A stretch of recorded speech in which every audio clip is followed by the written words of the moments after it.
જુલાઈના અંતમાં આવી રહ્યો છે વરસાદનો જોરદાર રાઉન્ડ અને એવો વરસાદ થશે કે ક્યાંક તો 5 થી 10 ઇંચ જેટલો વરસાદ પડશે અને આગાહીકારો તો કહી ચૂક્યા છે કે નદીઓ પણ છલકાશે અને અનેક જગ્યાએ પૂર જેવી પરિસ્થિતિનું નિર્માણ થશે, પરંતુ અલગ અલગ મોડલ શું કહી રહ્યા છે?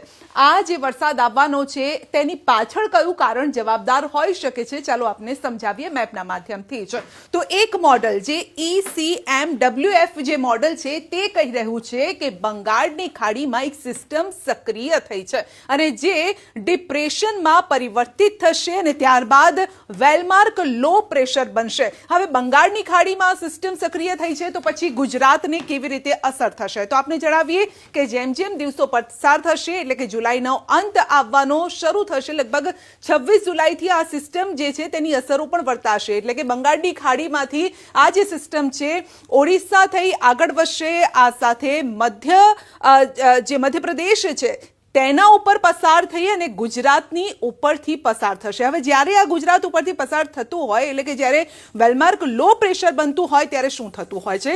તો ત્યારે એ વિસ્તારોમાં પવનની સાથે વરસાદ આવતો હોય છે, એટલે કે જોરદાર પવન પણ ફૂંકાઈ શકે, ભારે વરસાદ પણ આવી શકે. તો આ ભારે વરસાદ ક્યારે આવશે? જુલાઈના અંતમાં, એટલે 26 જુલાઈની આસપાસથી આ સિસ્ટમ છે તેની અસર વર્તાવવાની શરૂ થશે અને જે ઉત્તર ગુજરાતનો આ એરિયા છે આપ જોઈ શકો છો, આ જે સિસ્ટમ છે તો તેની અસર પણ અહીંયા ચકડોળે ચઢેલી છે આ સિસ્ટમ, અને તેની અસર ક્યાં સુધી? તો મધ્ય ગુજરાતમાં અને ખાસ કરીને ઉત્તર ગુજરાતમાં વર્તાઈ રહી છે. એટલે બનાસકાંઠા, પાલનપુર, આ સાથે કડીની આસપાસ પણ જોવા મળે, અમદાવાદ, વડોદરા, દાહોદ, પંચમહાલ, આ એવા વિસ્તારો છે કે જ્યાં ભારે વરસાદ વરસી શકે છે. એવો વરસાદ કે જે 5 થી 10 ઇંચ વરસાદ લાવી શકે છે. હવે આ મોડલ એવું કહી રહ્યું છે કે જુલાઈના અંતમાં આ સિસ્ટમ એવી ચકડોળે ચડશે કે આ વિસ્તારોમાં ખાસ કરીને ઉત્તર ગુજરાત, આ સાથે મધ્ય ગુજરાતને છે અહીંયા જોઈ શકો છો કે એનું વર્તુળ જે છે એનો ચક્રાવો છે ઘણો મોટો છે, એટલે તેની અસર કદાચ કચ્છ સુધી પણ વર્તાય અને દક્ષિણ ગુજરાત સુધી પણ વર્તાય તે પ્રકારની શક્યતાઓ વ્યક્ત કરવામાં આવી રહી છે. હવે આ વાત થઈ એક મોડલની. બીજું એક મોડલ છે એ શું કહી રહ્યું છે એ પણ આપને જણાવીશું. હવે GFS મોડલની જો વાત કરીએ, GFS મોડલ પણ એક વાત સાથે તો અહીંયા સમજ છે કે ભાઈ બંગાળની ખાડીમાં એક સિસ્ટમ સક્રિય થઈ રહી છે અને જે આપ જોઈ શકો છો કે એનો ચક્રાવો ઘણો મોટો છે.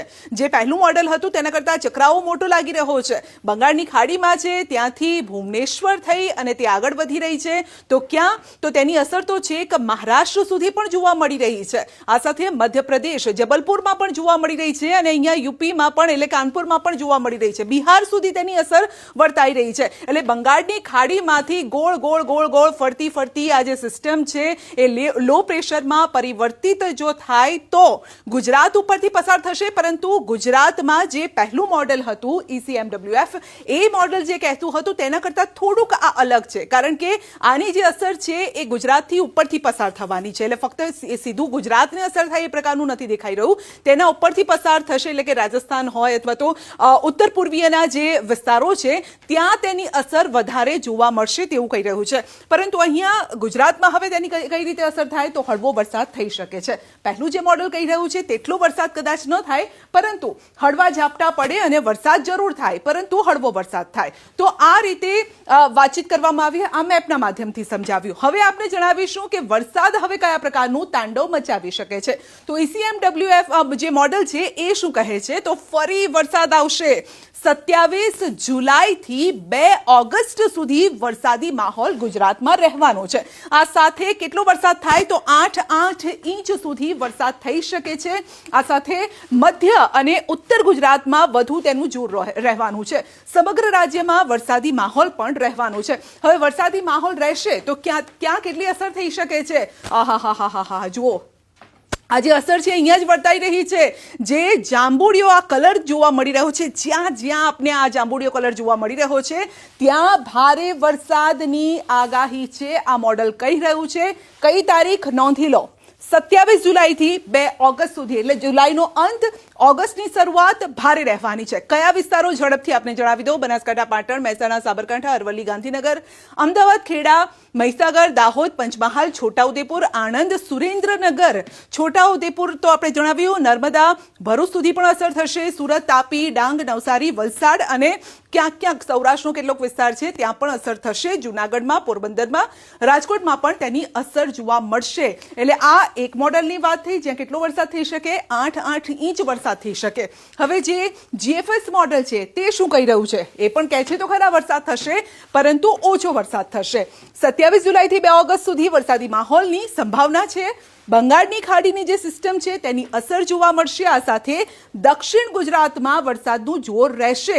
અન્ય વિસ્તારોમાં પણ વરસાદ રહેશે પરંતુ હળવો વરસાદ રહેશે. તો ક્યાં કેટલા ઇંચ વરસાદ થઈ શકે છે? જ્યાં ઘેરો કલર જોવા મળી રહ્યો છે જાંબુડિયો, ત્યાં 8 થી 10 ઇંચ વરસાદ થઈ શકે. કયા વિસ્તારો? અરવલ્લી, મહીસાગર, દાહોદ, પંચમહાલ, છોટાઉદેપુર, વડોદરા, નર્મદા, ભરૂચ, સુરત, તાપી, ડાંગ, વલસાડ, નવસારીમાં ભારે વરસાદની આગાહી છે. એટલે ફરી એક વખત સુરત પણ જો પાણી થઈ જાય તો નવાઈ નહીં, નવસારી પાણી થઈ જાય તો પણ નવાઈ નહીં, કારણ કે આ મોડલ આવું કહી રહ્યું છે. અને બાકીના વિસ્તારોમાં પણ વરસાદ થશે પરંતુ કેટલો? લગભગ 1.5 ઇંચ થાય, 2 ઇંચ થાય, 3 ઇંચ થાય. પરંતુ જે ખેડૂતો એક સારા વરસાદની રાહ જોઈ રહ્યા છે તેવો આ રાઉન્ડ આવી રહ્યો છે. આ સાથે જ આગાહીકારો પણ એ આગાહી કરી ચૂક્યા છે કે આ સમય દરમિયાન જોરદાર પવન પણ ફૂંકાશે. પવનની સાથે હવે એની ગતિ કેટલી રહેશે તો 50 થી 60 કિલોમીટર પ્રતિ કલાકની ઝડપ રહી શકે છે. અને આ દરમિયાન કાચા મકાનોમાં રહેતા લોકોએ ખાસ સાચવવું. અને ચોમાસામાં વૃક્ષો પડી જવાની ઘટનાઓ બનતી હોય છે એટલે કે જ્યારે પણ તમે રસ્તા પરથી પસાર થાઓ ત્યારે સાચવીને પસાર થજો.